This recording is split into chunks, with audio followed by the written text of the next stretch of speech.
السلام علیکم ناظرین، اس کائنات کا سب سے پہلا گناہ کیا تھا اور سب سے پہلا گنہگار کون تھا؟ اس کا جواب اکثر لوگ یہ دیں گے کہ پہلا عزازیل یعنی کہ شیطان مردود نے تب کیا تھا جب اس نے حضرت آدم علیہ السلام کو سجدہ کرنے سے انکار کیا تھا اور کہا تھا میں اس سے بہتر ہوں، مجھے آگ سے بنایا گیا ہے، جبکہ اسے مٹی سے، یعنی کائنات کا پہلا گناہ غرور اور تکبر تھا جس نے عزازیل کو ابلیس بنا دیا۔ لیکن تاریخی انسان میں اس کائنات میں سب سے پہلا گناہ جس نے کیا تھا اس کے متعلق بہت کم لوگ واقف ہیں۔ ویڈیو میں آگے جانے سے پہلے ہمارے چینل کو لائک اور سبسکرائب کریں۔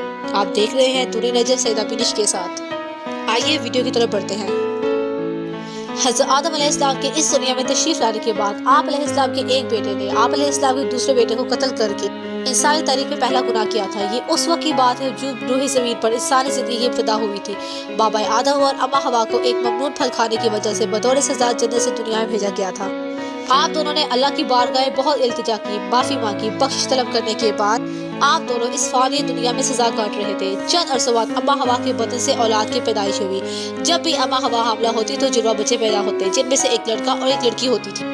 ایک ساتھ پیدا ہونے والے لڑکے اور لڑکی کا نکاح دوسری مرتبہ پیدا ہونے والے لڑکے اور لڑکی کے ساتھ کر دیا جاتا تھا، جبکہ ان کے جڑواں بچوں کی اور لڑکا لڑکیوں کی آپس میں نکاح حرام قرار دیا گیا تھا، جن کی پیدائش ایک ساتھ ہوتی۔ حضرت آدم علیہ السلام کے بیٹے حابیل اور قابیل کی پیدائش ہوئی تھی۔ قابیل کے ساتھ پیدا ہونے والی لڑکی کا نام اکلیمہ تھا اور حابیل کے ساتھ پیدا ہونے والی لڑکی کا نام لیودا تھا۔ حضرت آدم علیہ السلام کی شریعت کے مطابق اکلیمہ قابیل کی بہن تھی اور لیودا حابیل کی بہن تھی۔ دستور کے مطابق قابیل کا نکاح حابیل کی بہن اور حابیل کا نکاح قابیل کی بہن سے ہونا تھا۔ اکلیمہ جب جوان ہوئی تو اس کے حسن و جمال میں بہت اضافہ ہو گیا اور وہ لیودا سے زیادہ خوبصورت نکلی، لہذا قابیل کے دل میں شیطان نے شر پیدا کیا۔ اس نے یہ خواہش کی وہ اپنی بہن اکلیمہ سے ہی شادی کرے گا۔ قابیل شریعت سے واقف تھا لیکن اپنی ضد پر قائم رہا۔ حضرت آدم علیہ السلام نے قابیل کو بہت سمجھایا اور خدا کا خوف دلایا پر وہ نہ مانا، اور آخرکار حضرت آدم علیہ السلام کے دونوں بیٹوں کے درمیان فیصلے کا یہ راستہ نکلا کہ حابیل اور قابیل دونوں کو اللہ کی راہ میں قربانی پیش کرنے کا حکم دیا گیا اور فرمایا تم دونوں میں سے جو بھی اکلیمہ کا حقدار ہوگا اللہ تعالیٰ اس کی قربانی کو قبول کرے گا، اور اس طرح فیصلہ ہو جائے گا۔ اس زمانے میں قربانی قبول ہونے کی یہ نشانی ہوتی تھی، قربانی کرنے والا اپنی قربانی کو پہاڑ کی اونچی چوٹی پر رکھ دیتا، آسمان سے ایک آگ نکل کر اسے جلا دیتی، جو قربانی قبول نہیں ہوتی تھی اسے آگ نہیں لگا کرتی تھی۔ اگلی صبح حابیل اپنے بہترین مویشیوں کو لایا اور اس میں سے سب سے اعلیٰ قسم کی بھیڑ کو قربانی کے لیے پیش کی۔ قابیل کھیتی باڑی کیا کرتا تھا، چنانچہ اس نے کچھ اناج اٹھایا جو سب سے گھٹیا قسم کے تھے۔ اس نے سوچا اگر اس کی قربانی قبول ہو گئی تو ویسے بھی اناج اس کے کام کا نہیں رہے گا، اچھی فصل کو تباہ کرنے کا کیا فائدہ، لہذا وہ ردی اور نافذ قسم کی اناج لے کر آیا، جبکہ حابیل ایک نیک سیرت اور اللہ سے ڈرنے والا تھا، چنانچہ اس نے نیک نیتی کے ساتھ بس اللہ کی رضا کے لیے اپنے بہترین مویشی کو پیش کیا۔ دونوں بھائیوں نے اپنی اپنی قربانی پہاڑ کی چوٹی پر رکھ دی۔ اچانک آسمان سے ایک آگ نازل ہوئی اور اس آگ نے حابیل کی دی ہوئی قربانی بھیڑ کو جلا ڈالا اور قابیل کا اناج ویسے ہی پڑ رہ گیا۔ یوں فیصلہ ہو گیا کہ اللہ نے حابیل کی قربانی سے راضی ہے اور قابیل سے ناخوش ہے۔ یہ دیکھ کر قابیل غصے میں آ گیا اور انتقام کی آگ میں جلنے لگ گیا۔ اس نے یہ سب کے سامنے اعلان کر دیا کہ وہ حابیل کو جان سے مار دے گا۔ اس کے جواب میں حابیل نے کہا اگر تمہاری دعا قبول نہیں ہوئی تو اس سے میرا قصور کیا ہے، مطلب تمہیں توبہ کرنا چاہیے اور تمہیں پرہیزگاری کی راہ اختیار کرتے، اس صورت میں شاید تمہاری قربانی قبول ہو جاتی، اور اگر تمہاری نیت مجھے مارنے کی ہے تو میرا ایسا کوئی ارادہ نہیں ہے۔ بہرحال اس معاملے میں تم پر ہاتھ نہیں اٹھاؤں گا کیونکہ میں اسے بہت بڑا ظلم سمجھتا ہوں۔ قابیل حسد کی آگ میں جل رہا تھا، اس پر اس نصیحت کا کوئی اثر نہیں ہوا۔ اس وقت وہ وہاں سے چلا گیا لیکن حابیل کو مارنے کی تدبیر کرنے لگا۔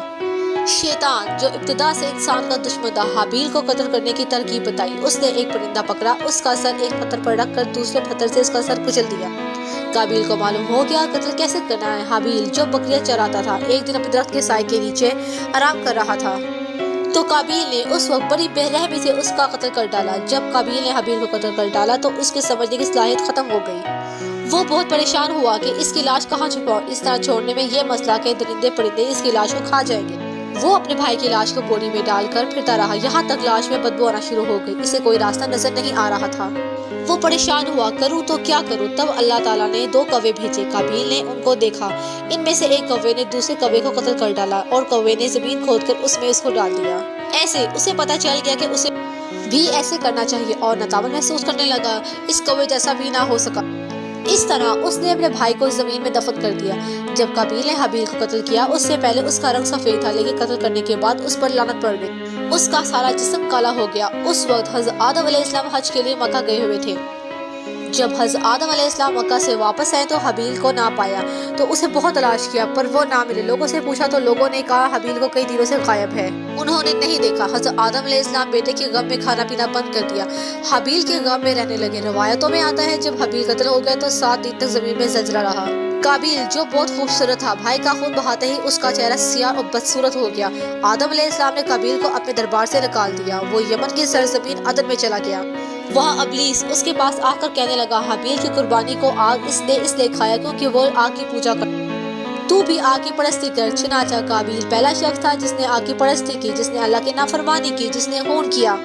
تورات مقدس باب میں اس کا ذکر موجود ہے کین اور ہابیل کے نام سے۔ اور پھر قابیل کا یہ انجام ہوا کہ اس کے ایک لڑکے نے جو اندھا تھا اس کو پتھر مار کر قتل کر دیا، اور یہ بدبخت آگ کی پوجا کرتے ہوئے کفر اور شرک کی حالت میں اپنے ہی لڑکے کے ہاتھوں مارا گیا۔ حدیث مبارک میں آتا ہے کہ نبی کریم صلی اللہ علیہ وآلہ وسلم نے فرمایا زمین پر قیامت تک جو بھی خون ناحق ہوگا اس کا عذاب کا ایک حصہ بوجھ گناہ قابیل پر بھی ہوتا ہے، کیونکہ اس نے سب سے پہلے خون کرنے کا طریقہ ایجاد کیا تھا۔ خداوند کریم سے دعا کہ ہم سب کو ایسے تمام گناہوں اور عذاب سے دور رکھے، آمین۔